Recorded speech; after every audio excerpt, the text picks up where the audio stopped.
Welcome back to another video, guys. In this video, we're going to be talking about a few tips to help you become a better player. So, in the last couple of weeks, I've been having an open fire team, running with a bunch of random people. It's been fun.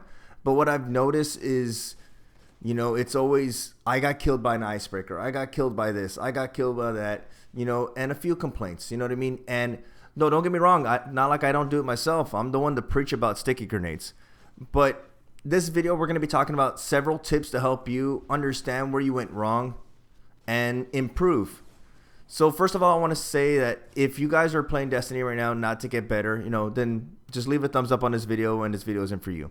But if you're still trying to improve, this video is not only going to help you improve in the last few months of Destiny, but will help you improve and get a better understanding for Destiny 2. So like I said, guys, there are a lot of different ways you die in this game. When you die to a sticky grenade, to a super, that's unavoidable. But when you die to straight out getting outplayed, instead of saying, oh, I died because of this, I died because of that, learn from it and build on that. So like I said, there's several key factors I want to touch up on, in every first-person shooter that will help you become better. So again, guys, like I said, before I get into it, a thumbs up, a like, and I will be streaming tomorrow. So for those of you who end up leaving before the video even starts. So in every first-person shooter, I feel like there's four segments, four pro skills in general that you need to work on to become better. So let's take a look at the list. So the most important first-person skills. The first one, you put yourself on a scale, 0 to 10. You have aim. The next one is 0 to 10 movement. The next one is 0 to 10 awareness, and the last one is 0 to 10 decision making. So put yourself on the scale and see where you average out. Do you have some of the best aim in the world, but your movement is complete trash, or your awareness is complete trash, or you have the best movement and aim, but you don't even know what's going on around you. You're getting double teamed left and right, or you're running into a group of 3 people because your decision making's off.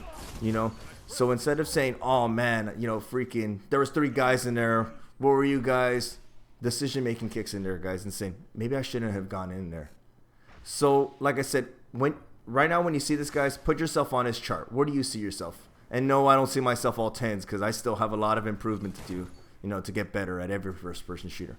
So what I'm going to put up right now is the stats of an average Joe. He's got an aim of 5, a movement of 3, an awareness of 5, and his decision making is 4. He can still improve. And when I say improve, I don't mean he's got to be a 10 on aim. He's got to be a 10 on movement. He's got to be a 10 on awareness, a 10 on decision making. No, if you lack in, say, aim, you're not the best aim in the world. You're new to first-person shooters, but you understand the point of the game. Movement, radar, situations. Say you make your awareness to like a 7 and your decision making gets extremely well, you can lack in aim.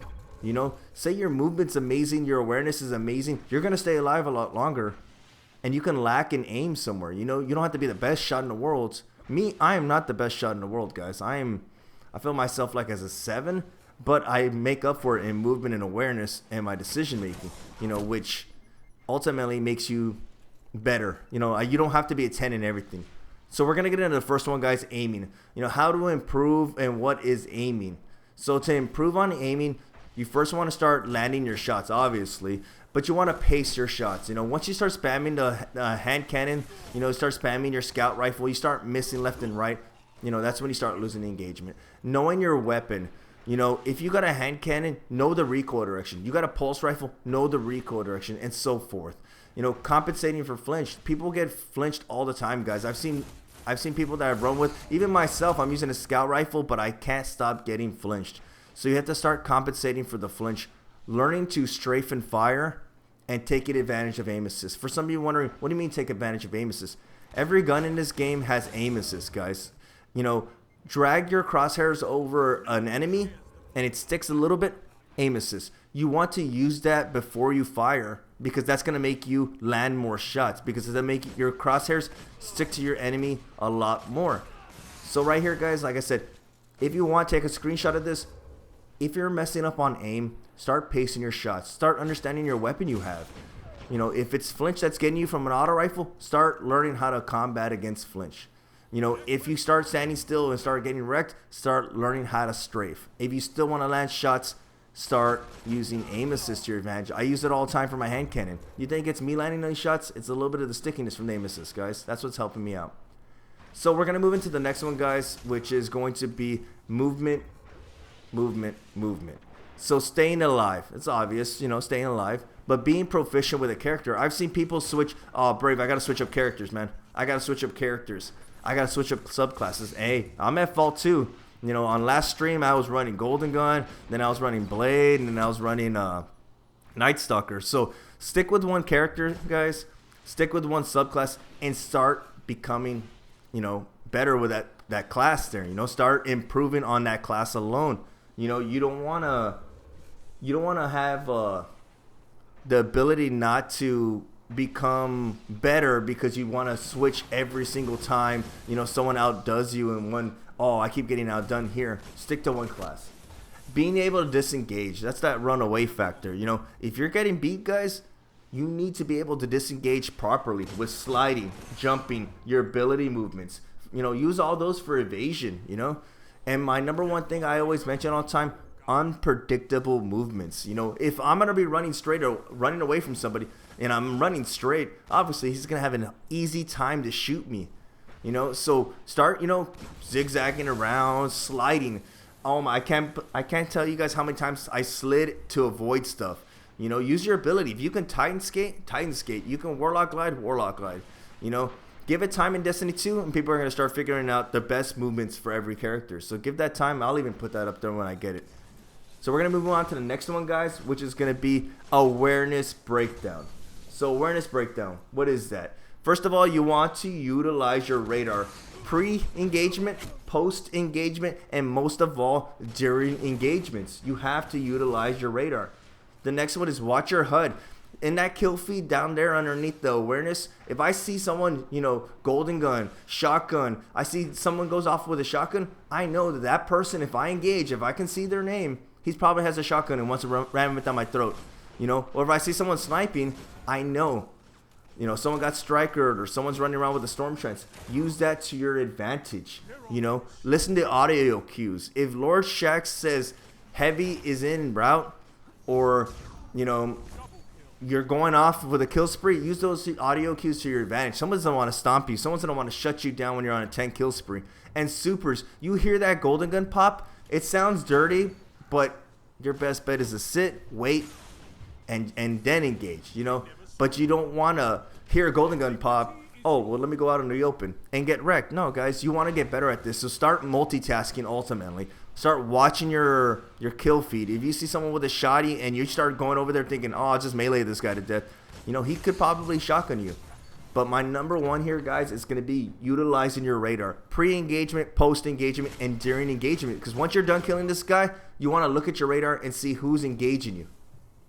So, guys, we're going to be moving on over to the last one, which is decision making. This is going to be a long one here. I'm going to go really quick. You got one chance with this. Can you win this engagement? Is it worth the trade? If I start running into a room and it's a 1v1, you ask yourself, can I win this engagement? You know, is it worth having a trade, especially in trials? Don't overreach. If you're playing 6s or even 4s when Destiny 2 comes out and you start being all lone wolf, you start overreaching, where's your backup? Nowhere to be found. So instead of saying, oh, where were you guys? Maybe you shouldn't have gone in there. The last one, challenging sniper lanes, heavy lanes, and supers. You know, if someone has a golden gun, wait a few seconds, let it burn out, guys. There's no need to challenge it. You know, unless it's cap point, that's a whole different story. Challenging sniper lanes, come on, guys. There's a whole lot better things to do than challenging sniper lanes. Using your tools, you have to start using your tools properly. If I throw a spike grenade on the wall and it closes off a door, it gives me time to recover and re-engage. Smoke and so forth. Using special. Start sniping people who walk through doorways. Use that to your advantage. Number 5, utilizing cover. If you don't utilize cover, guys, you're going to get wrecked. Number 6, ideal weapon range. If I'm using a hand cannon trying to hit people with a scout rifle, nah, you're going to get wrecked. So know your weapon, guys. And planning your escape route. Always have a plan B to get out of there. So, guys, that's going to bring us to the end of the video. I know I went really fast, but if you guys want, rewatch the video and those tips, find out where you're lacking. You know, I'm going to put the chart up again, but put yourself on his chart and see where you need improvement. See where you need to improve. Is it your aim? Is it your movement? Is it your awareness? Or is it your decision making? Once you find this and figure out what you need help to finish or complete or become better at, once you figure this out, guys, you will become a better player. Given. Like Destiny 2, if you use these as well, these 4, it's going to make you better. This is what I always use. I rewatch my videos all the time, and this is literally what helps me become a better player, guys. So that's going to be the end of the video, guys. I appreciate you guys swinging by. Don't forget to drop a like, and I'll see you guys in the Crucible.